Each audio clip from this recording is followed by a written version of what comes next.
আজ বিরিয়ানির গল্প। গরুর কাচ্চি। গরুর কাচ্চি জি। আর কি আছে? আর আছে চিকেন বিরিয়ানি। আর আর সন্ধ্যার পর থাকবে কাবাব, ফিরনি, কারি কাবাব। গরুর তেহারি হয় না আপনাদের? এরিয়া আমাদের ক্যাম্পে চাহিদা কম। গরুর কাচ্চির চাহিদা অনেক। চিকেন আর বুরানি টুরানি আছে না? বিরিয়ানি মুরানি সব আছে। কাচ্চি কত করে এগুলা প্লেট কত এটা করে? হচ্ছে আমাদের 140 টাকা। 140। এটা হচ্ছে সিঙ্গেল প্লেট। হ্যাঁ, এটা হচ্ছে স্পেশাল 140 টাকা। ফুল হচ্ছে 100 টাকা, হাফ হচ্ছে 70 টাকা। ও আচ্ছা, আপনি স্পেশালটাই দেন তাহলে দুইটা। স্পেশাল তেলটা খালি কম দিয়ে উপর থেকে দিয়ে। এই যে উপর দিকে দিব। ও ঠান্ডা বিল হইলে আপনি দিয়ে দিব, এটা কোনো ই না। বেল হলে ফ্রি।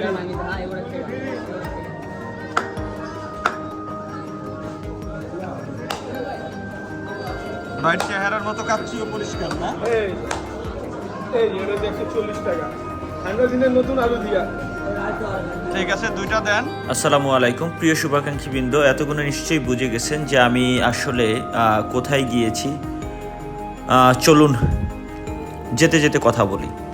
আজকের জার্নিটা এখন শুরু করলাম আগারগাঁওয়ের চমৎকার সেই দৃশ্য, মনোরম দৃশ্যের যে রাস্তা, আমার অত্যন্ত পছন্দের যে রাস্তা, সেই রাস্তা থেকে। দুপাশে সব সরকারি অফিস এবং চমৎকার প্রশস্ত রাস্তা সহ এখানকার রাস্তার ডিভাইডার সহ যেই গাছগুলোর ধরন বা ফুল গাছ থেকে শুরু করে অন্যান্য যে গাছগুলোর ধরন অত্যন্ত মনোমুগ্ধকর। এখানে রাস্তাটা বন্ধ, যাই হোক হরতাল অবরোধের কারণে বন্ধ। আজকের বিকেলের এই সূর্যটা অত্যন্ত চমৎকার। যেই বিষয়ে আজকে কথা বলবো, আজকে রওনা দিয়েছি যে মিরপুরে আমি প্রতিনিয়ত যদি কখনো কাচ্চি, তেহারি অথবা বিরিয়ানি এই ধরনের কোনো খাবার খেতে চাই, সেক্ষেত্রে আমার পছন্দের সর্বপ্রথম যেই তালিকায় থাকে সেটা হচ্ছে বনলতা। এর আগে আমি অবশ্য অনেকগুলো জায়গা থেকেই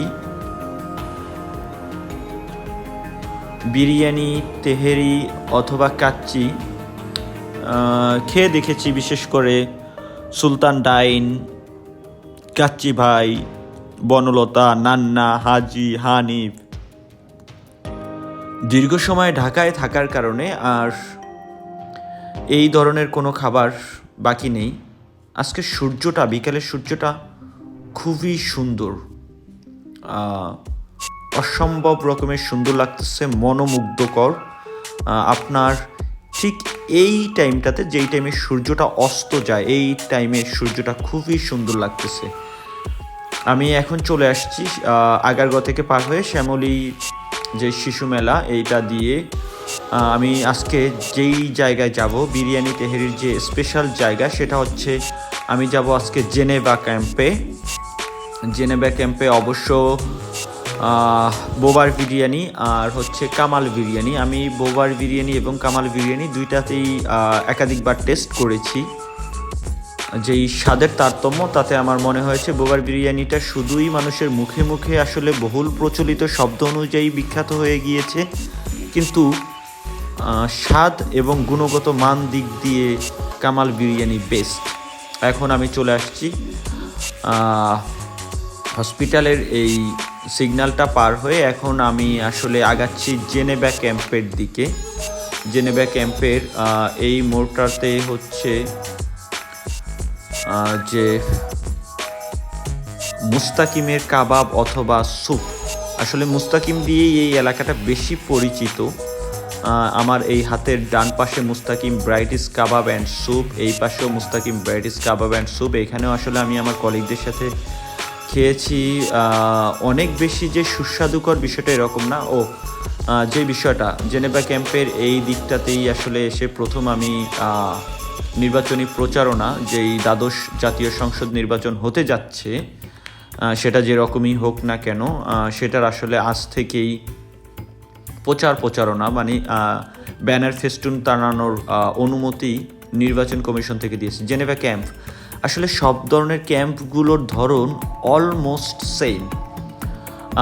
আমি আসলে যখন ক্যাম্প নিয়ে একটু ঘাটাঘাটি করতেছিলাম, তখন আসলে দেখেছি যে যখন যুদ্ধ পরবর্তী সময়ে বিহারিরা যখন আটকা পড়ে গেছে, ওদেরকে হচ্ছে দুইটা জায়গাতে আসলে ভাগ করে দেওয়া হয়েছে ঢাকার ভিতরে। একটা হচ্ছে মিরপুরে, আরেকটা হচ্ছে মোহাম্মদপুরের এই পাশটা, যেটা হচ্ছে জেনেভা ক্যাম্প। মিরপুরে হচ্ছে থাকতো যারা শ্রমিক শ্রেণীর মানুষ, তারা আসলে মিরপুরে বসবাস করতো। আর বিহারিদের ভিতরে যারা একটু উচ্চ বিত্ত বা ব্যবসায়ী, চাকরিজীবী বা একটু শিক্ষিত, তারা আসলে মোহাম্মদপুরের এই জেনেভা ক্যাম্প বা এই কেন্দ্রিক বসবাস করতো। আসলে সেই ধরনটা অবশ্য পাওয়াও যায়। মিরপুর এবং মোহাম্মদপুরের বিহারিদের ধরন এবং ব্যবহার, বৈশিষ্ট্য, বৈচিত্র্য সব আলাদা। একটু হয়তো ভাষার সম্পূর্ণ মিল থাকলেও ওদের ধরনে কিছুটা পার্থক্য, তারতম্য বোঝা যায়। কাকা কামাল বিরিয়ানিটা কোন দিকে? যেহেতু এটা ক্যাম্পের ভিতরের রাস্তাগুলো খুবই সরু, চিনতে খুব কষ্ট হচ্ছে, তাই চাচাকে জিজ্ঞেস করলাম। এখন আসলে এই হাতের ডান দিকেই যেতে হবে। এটা খুবই সরু পথ, খুব কনজাস্টেড এরিয়া। বেশ কিছু বিরিয়ানির দোকান আরও আছে, তারপরও যেহেতু আমি কামাল বিরিয়ানিকে টার্গেট করি আগাচ্ছি, আমাকে আসলে কামাল বিরিয়ানি খুঁজে বের করতে হবে। যতদূর মনে হচ্ছে খুবই দুঃসাধ্য এইখানে আসলে বাইক নিয়ে চলাচল করা। হেঁটে যাওয়াটাই সবচেয়ে বুদ্ধিমানের মতো কাজ হবে। দেখে জিজ্ঞেস করে।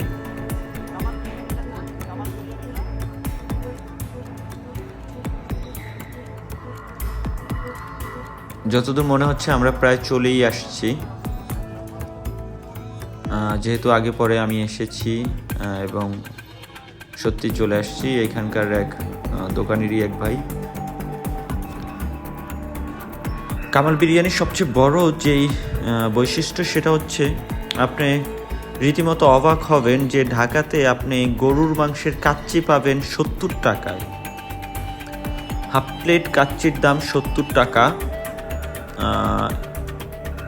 হাফ প্লেট সিঙ্গেল প্লেট যদি বলা হয় সেটার দাম হচ্ছে 100 টাকা। আর ওদের স্পেশাল কাচ্চিটা হচ্ছে 140 টাকা। চিকেন বিরিয়ানিও পাওয়া যায়, সেটাও 140 টাকা। এবং সন্ধ্যার দিকে কাবাব থেকে শুরু করে বেশ কয়েকটা আইটেম। কিন্তু তেহারিটা ওদের এইখানে নেই। আমি ওদের সাথে কথা বলে যেটা জানতে পারলাম সেটা হচ্ছে তেহারিটা এইখানে খুব তেমন একটা চাহিদা এই ক্যাম্পে নেই।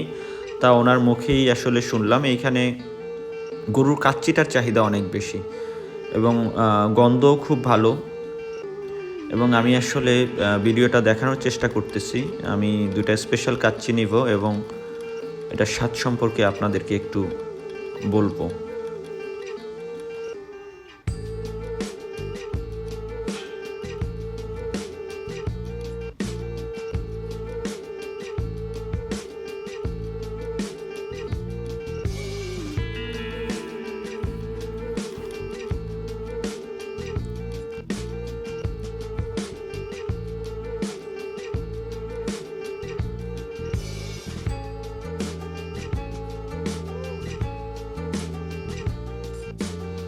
চলেন আপনাদেরকে একটু স্বাদ সম্পর্কে বলি। আমার সামনে যেটা আছে এটা হচ্ছে স্পেশাল কাচ্চি, 140 টাকা প্লেট। আমি যদিও বোরহানি অর্ডার করছি। এখন একটু এটার স্বাদ সম্পর্কে আপনাদেরকে বলি। প্লেটের পরিমাণ অনুযায়ী অত্যন্ত চমৎকার সাজানো এবং পরিমাণ অনেক বেশি, স্বাদ খুবই ভালো। কিন্তু যে বিষয়টা সেটা হচ্ছে একটা এলাচ প্রথমেই পড়েছে। এটা প্রথম না পড়লেও পারতো, কিন্তু এটা তো পড়তেই হবে। খাবারের স্বাদ অনেক ভালো, কোয়ান্টিটি অনেক ভালো এবং এত কম টাকা যে এত চমৎকার পরিবেশনা, মানে বিশেষ করে খাবারটা।